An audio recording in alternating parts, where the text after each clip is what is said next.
He did poorly. And why does it pain my heart? Because I know, so if I did not, take them away from Jamaica, that would have been a breeze. What are the drawbacks of being a J1 teacher? What guilt do you have to walk around with? What regrets do you have? Let's talk about it. I'm pretty sure I'm not the only one who has faced some sort of regret, who has some sort of guilt, or who has been at a disadvantage in one way or another, just being an international teacher, having to pack up, leave my country, and go work abroad. Let's really get down into this, right? Now, if you are a returning subscriber, thank you so much for the support. If you're just passing by, please subscribe to this channel. You won't regret it. Now, I have been searching for videos, hoping to find, or trying to find, I'm not hoping to find, let me not put it that way. I'm trying to see if there are other teachers out there who have had similar experiences to mine. And have I been able to find any? Nope. Maybe that's a good thing, but is it that you're not speaking up? Is it that you're not speaking out? Is it that you're not telling your truth? Well, I mean, it's up to you. But here I am. I want to share my story. And I'm stressing the my. This is my narrative. You don't have to agree with me. I really want you to drop your comments, your opinions, ask questions, whatever questions you have regarding the J1 Cultural Exchange Program. I'm here to answer those questions because I've been there and done that, right? All right. Yeah, so let's get right into it. I'm not even going to stay in standard English mode. Me just go talk, right? I don't have any script or anything. So listen up. No. Let me say that I'm not here to beat down that program. My intent is not to bash at all, because it is an awesome experience, right? It's an awesome opportunity, both for the teachers and their family members. It's unique. Everybody's experience is unique, right? So what I'm about to say to you, it might not be true of your experience as a J1 teacher, right? It might not be your story. You may not be able to relate to what I'm saying, and that's perfectly fine, because what I love to tell people is that everyone's experience in this program is unique. And so don't let anyone discourage you. Don't let anyone tell you that, hey, do not take this opportunity for whatever reason. It's best for you to go ahead, make your decisions based on your situations, and do not listen to anybody else and be discouraged by their experiences, by their stories, because you don't know what you will face or what your story will be like. All right. So well, before I get to the regret that I'm talking about, let me just say that I'm not one of the teachers who can, if I'm being honest, I'm not one of the teachers who can tell you that I did not live like a good, nice, rich life. Rich is a stretch, but just to say, I enjoyed living in the US. I enjoyed teaching in the US, apart from the fact that I met some brilliant students. I met some amazing students. I built some very strong relationships. I was able to, just a minute guys, I think my camera went off, but let's see, disable the screen will be disabled seconds because it's saying it's hot. All right, I'm sorry about that. Yeah, so I met some amazing students. I built lasting relationships. I'm still in communication with some of my students. I met some amazing teachers, educators in general, not just teachers. And yeah, it was really awesome. I was in a charter school, not the typical public school, so it was not what you would have heard about American students in terms of disciplinary issues and all that. No, I was in a totally different situation, I'd say, right? And apart from that, you know how teachers struggle like finding places to live, paying high what do you call it now, rental cost and all that? No, I did not have to deal with that. I was blessed enough to be offered a 3-bedroom apartment, and I did not even have to sign a formal contract, right, because of where that or who that apartment belonged to. And I pretty much just pay what I would call, or give a little contribution, let us put it that way, each month. I didn't have to pay utility bills, nothing like that. I am just putting this out there to show you that I lived, right? I was blessed to have all those offered to me. I was able to buy a brand new car while I was there, all of that good stuff. So I lived. My kids enjoyed it for what it was. Of course, they missed their family members back home and they really wanted to come back to Jamaica. But I'm just saying, I am not bashing the program because it works differently for everybody. No, the only regret I have And even to this day, I've been in Jamaica for 4 months now. Yes, I packed up, I resigned from my job, I quit the program. And I did that because I could not be selfish to my children. Had it been just me, I would probably still be in the US. But if you're a parent, or as a parent who values education, as a parent who sees education as the main tool that has uplifted her family members, as a parent who wants to ensure that her children gets quality education, I could not stay a day longer. And I don't have a script or anything, so I will just share what I have to say as they come to mind. I left here in, I don't remember the year, to be honest with you, but it was like 4 years ago, maybe 4 years and a little. And when I left here, at the time, my daughter was just starting Immaculate Conception, right? Now, I know a lot of people say that, oh, any school a school, and it don't matter what picnic one, blah, blah, blah, right? But she worked hard for the placement at that school, very hard. My son left here in grade 4, I think. Yeah, I think it was grade 4. I think he was supposed to move on to grade 5, something like that, but he was not yet at grade 6, so he wouldn't have done PEP or anything. My daughter had just done it, right? And at the time, I had to go. I had to make the decision to take the offer to teach abroad, because there were things that were lacking in my life, right? There were things that, and I just needed a new environment. I needed a new work environment. I needed a different life, right? Let me just put it that way. And so I took this opportunity, and there were things that I really did not put much thought into that I should have. And now this is where, or this is the root of my regret. So we went there, and we stayed until we stayed until my daughter got to grade 11, right? Now, where I worked and the school that she attended, or she was attending, graduation is at the end of grade 12. So they don't give you the option of graduating until you complete grade 12. So she would have had to stay another year before qualifying for graduation, right? Now, if you know anything about the J1 program, you have a max of 5 years. So you get 3 years initially, and then you're able to extend for an additional 2 years. We got that extension, and I did my 4th year, but I came home before I finished the 5th year. And here's why. When I got to about year 2 of the program, I realized then that at the end of my 5th year, my daughter would not have finished grade 12. She would have finished grade 11, and so she would not have been in the position to get the high school diploma there, because she not finished the program. The fact is, it's just like you're here. If you drop out of school at grade 10, then you're now go get the certification, right? So it's like that. If at the end of, I don't want to get this all confused. If I had stayed for the 5 years, at the end of the 5 years, she would not have completed high school, right, according to their rules, and so she would not have been given the high school diploma. No, I would have to take her back to Jamaica at the end of those 5 years and try to get her into a school here. I want you to follow me on this. No, bear in mind, she would have completed grade 11. Taking her here, getting her into a school, what grade would I ask them to put her in? Where would she start? What would be the start of that? Think about it.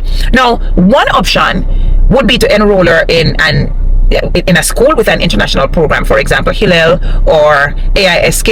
And as we get into deeper into the video, then I will explain to you why I would not, or I did not take that option. That was not a part of what I wanted to do. That was not a part of the plan.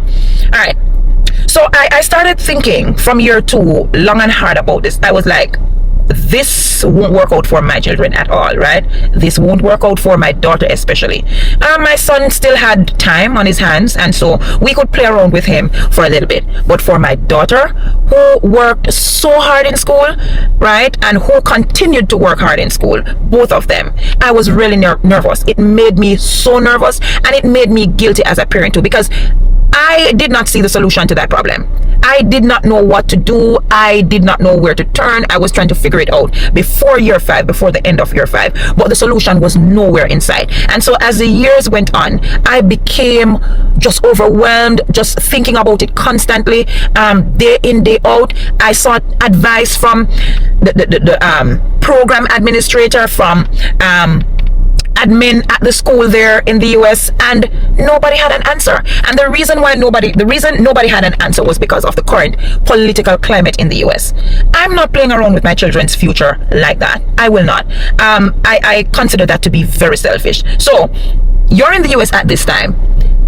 When it comes on to getting visas, getting papers, getting green card, getting waivers, getting all that, you are not sure of what the outcome will be.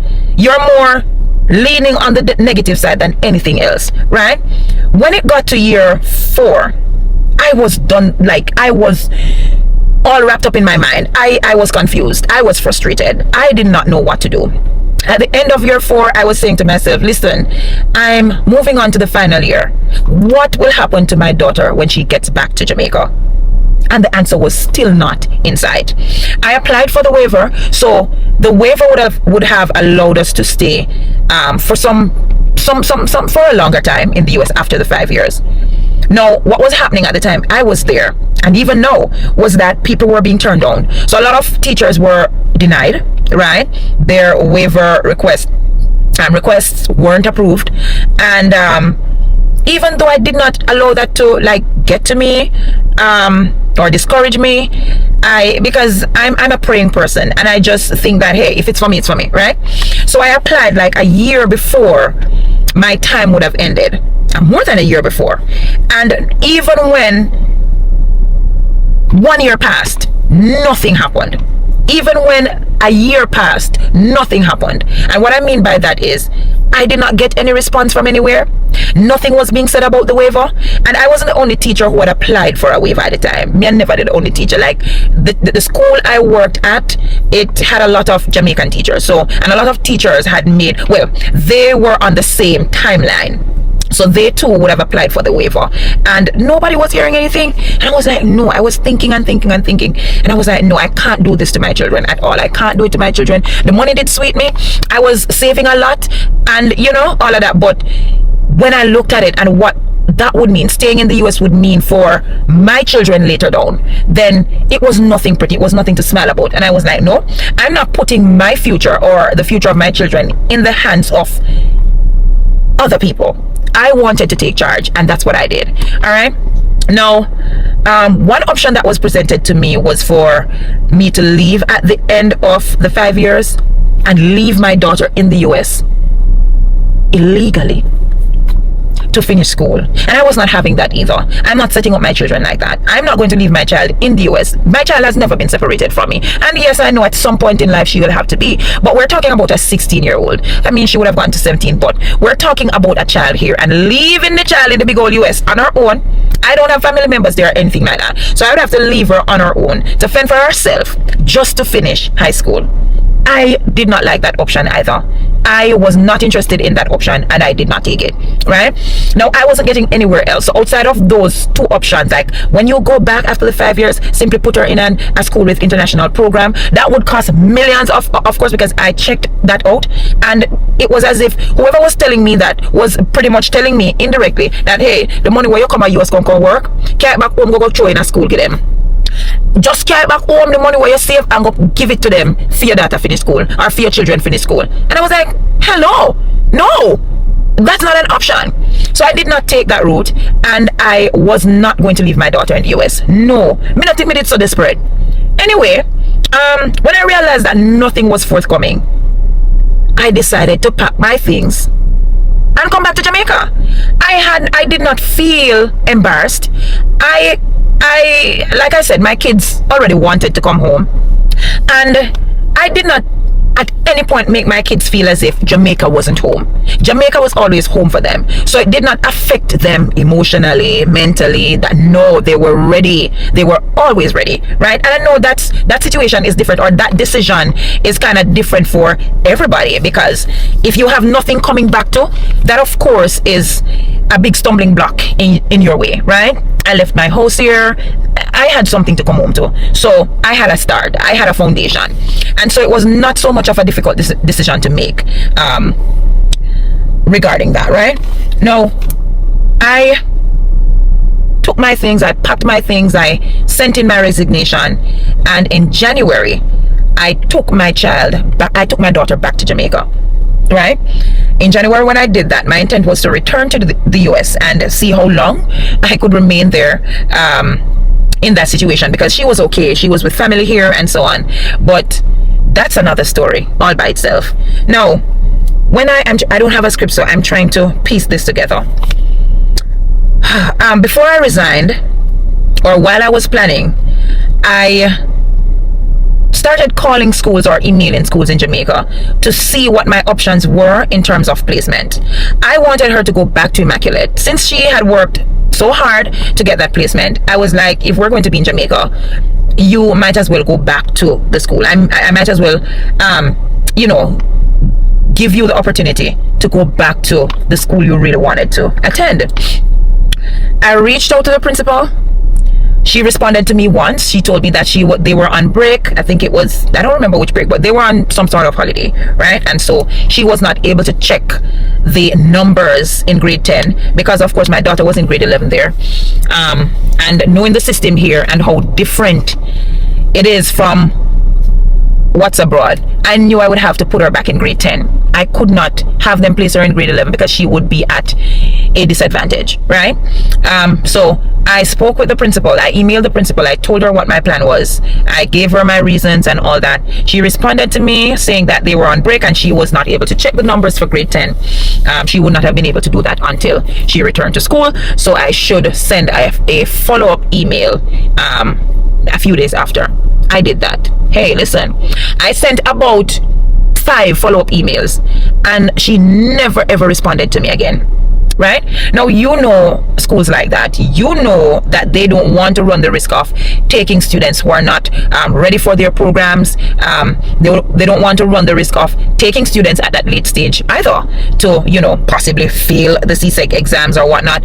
These are some of the things, we have to be realistic. These are some of the things that your children will have to face when they return to the island if you find yourself in a similar position. So the schools, of course, don't want to take them. They're not welcoming. They're not taking you with open arms because they are looking at their CXC results. They are looking at potential failure, and so they will not just tell you, oh, come on in, right? So the principal of Immaculate did not respond to me. I tried calling. I sent multiple emails. Nobody has responded to this day.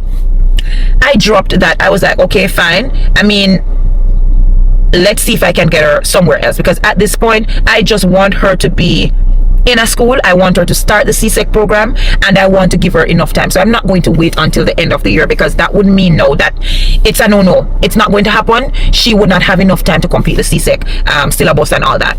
So anyway, I called Glenmuir. I'm from Clarendon. I called Glenmuir, called the acting principal at the time. He was so sweet. He listened.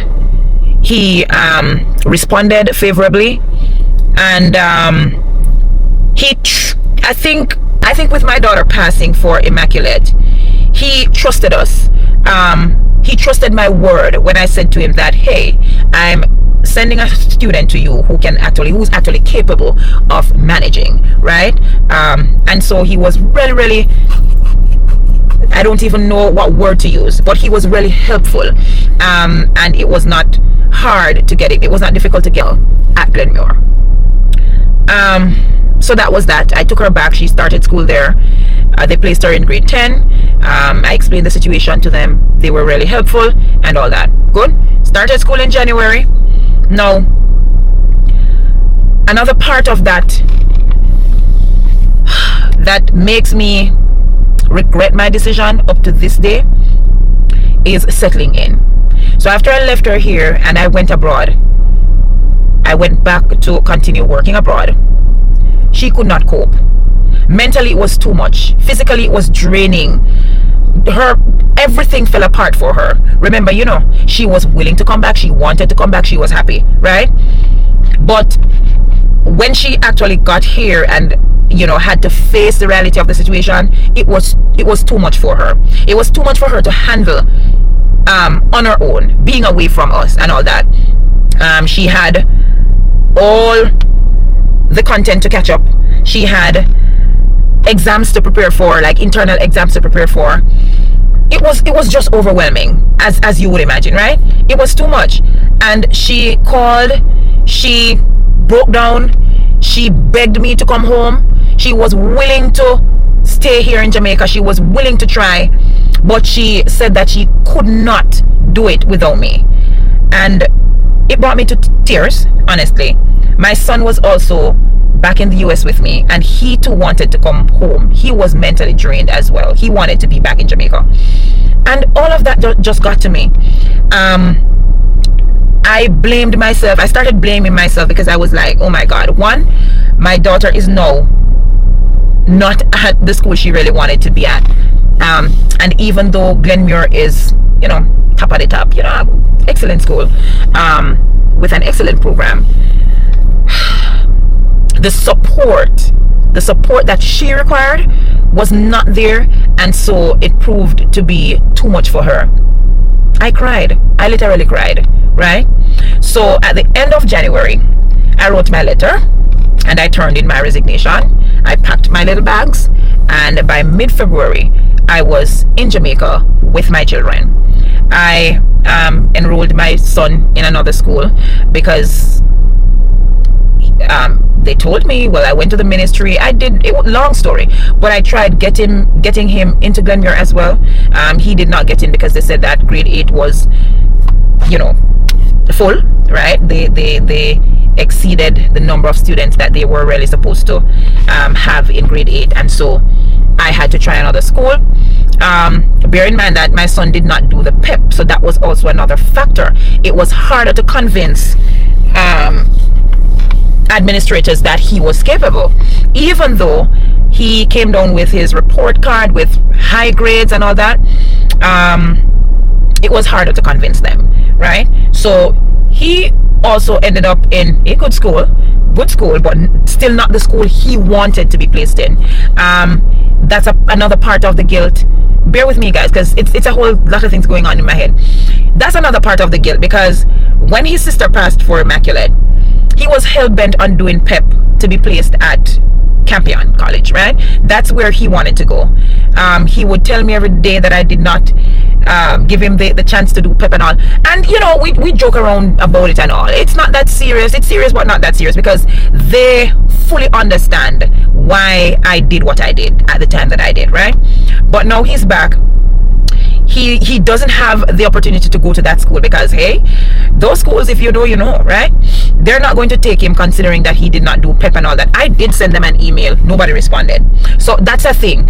When you're coming back here with your children, don't expect to be welcomed in such a way with open arms into these schools, because that is far from the reality of the situation. In both schools, the support that is required, it will not be given. I went as far as to offer payment for teachers to, do one-on-one to help my children catch up. Nobody budged. Yes, they don't want no money. They listen for move and they with me money, right?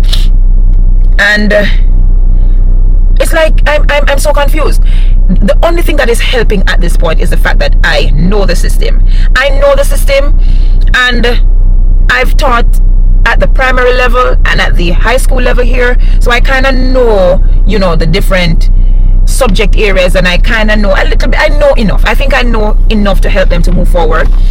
I've had to study with them for them to do the summer terminals here. I don't know what those grades will be like. I have my fingers crossed. They adapt to new environments and changes pretty quickly and well, but I cannot honestly say to you that they have not struggled to catch up and to, get on the path that they need to be. They have struggled. They have had to study, night after night, and they've been exhausted. They've been burnt out. Think of all the things that they can face in this situation. I think it would be fair to say that they have been facing such, but we're holding up. Another part of it is that my son, for example, who has never been exposed to languages other than English, right, now has to take both French and English in grade 8. new to it, and we've had no help whatsoever in terms of help getting him to catch up and all that. It's tough. It's a very tough situation. You know, it's so different. Even language arts, something like language arts, it's different here, and people will tell you that, oh, but English is English anywhere. Nope. I taught grade 12 abroad, right? And even up to that level, they don't pay attention to the foundations of English language. So we're not spending time teaching subject verb agreement and all that. In the US, they're not doing it because the idea is that the belief is that, okay, they already speak the language and they don't need to do all that. So the punctuation, the blah blah blah, they don't do it. So when they get back here, it's a problem. It is a problem. It pained my heart one evening when my son turned up with an activity on, I think it was subject verb agreement, I think it was subject verb agreement, and he did poorly. He did poorly. And why does it pain my heart? Because I know, so if I did not, take them away from Jamaica, that would have been a breeze. That would have been a breeze. If you know my kids, you know that they do well when it comes down to academics, right? They are book beaters, but they are now at a disadvantage. Something that is keeping me on my toes, right? I understand that the teachers here are burnt out too. They don't want the extra work, so prepare yourselves. They're not going to, and I mean a few of them will, because a few of them, let me be honest, a few teachers have been trying to assist as best as they can, and I appreciate you. Y'all know yourselves if you see this video. But there are others who are giving you the cold shoulders. They're not willing to help. I've been asking, and I'm not depending on these teachers to sit my children down, without charging for their services and so on. No, I ask I ask for notes and so on, because I will sit and teach my children. That's me. You want to see me a study bio, me not do sciences, and in order for my daughter to do the summer terminals, I sat and I studied about 4 chapters from the bio book, just so I could study with her, right? I sat and I studied information technology. Remember that some of these subjects are culture aligned, let me put it that way. They're localized, if that's the correct term, right? For example, the social studies, it's not the same as the content that they're used to in America and so on. So it's different. It has been a challenge. I remember when my daughter got here and started school, I was trying to get her into lit class, for example, and it was so difficult to get her into the lit class. I really had to stand up and speak up in order to get her into the lit class. And my daughter has always been a great writer, and to sit back and watch her, because of course she will need, the CSEC paper is structured a particular way. She needs the essay structures and all that, and she's just not there yet. And to sit and watch my kids come in with 60% of their activities correct and 70% and all that, and I know that I have to accept it because of the situation they're in for now. It's disheartening. It's disheartening. It's been a lot. It's been a lot. It's a lot more than I can put into words, but I know that this video is already lengthy.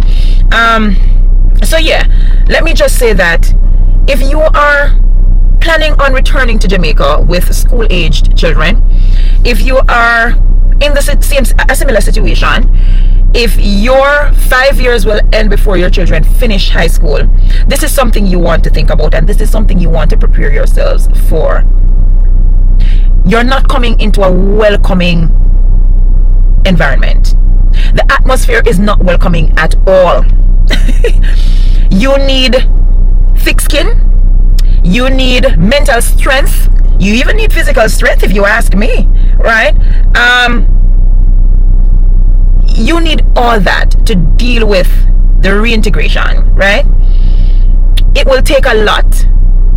Even now for summer, I'm trying to find programs to help my children to prepare better for the upcoming grade. I'm yet to find comprehensive programs like that, and I haven't found anybody to work with them as yet. So I'm still in the planning stage. I'm still at that place where I'm trying to figure it out. Do I regret coming back to Jamaica? No, I don't. I absolutely don't, because I do believe, and I'm going to say this without apology that the quality of education here is better, right? However, the support system is not there. You'll have to do it on your own. You're left on your own with your children, and that's the biggest part of it, and the biggest part of why I really regret my decision to take my kids out of school at that time, not realizing that it would have been a disadvantage to them, especially to my daughter. I have so much more to say, but I'm going to leave it there for now. Thank you for watching, and again, feel free to drop your questions, drop your comments, and I'll respond to them. Just talking about this pushes my mind so far away. I'm thinking all sorts of things, but don't let this deter you from returning to your home. If this is where your heart is, come home. We'll figure this out together. Again, if you haven't subscribed, please go ahead and do so. And if you've made it to the end of this video, thank you so much. Big up on yourself, and we'll talk again another time. Bye.